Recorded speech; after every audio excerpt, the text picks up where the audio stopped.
जी। बिस्मिल्लाहिर्रहमानिर्रहीम।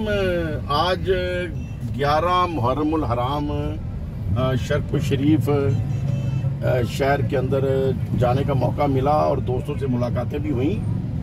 और 9 मुहर्रमुल हराम जो शर्फ शरीफ अहले तशी हजरात प्रोग्राम करते हैं 9 मुहर्रम का, और फिर 5 मुहर्रम को प्रोग्राम शर्फ शरीफ होता है।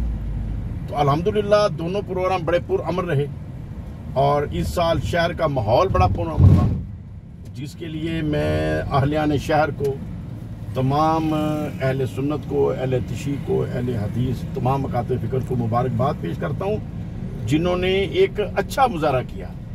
देखें, इख्तलाफ राय जो है फ़िकी एतबार से और मसल के एतबार से ये अपनी जगह पर, लेकिन हमें एक दूसरे का एहतराम ज़रूर करना चाहिए ताकि हम अपने माहौल को पुरअमन रख सकें और एक दूसरे के लिए इज्जत के साथ जगह जो है वो पैदा करें।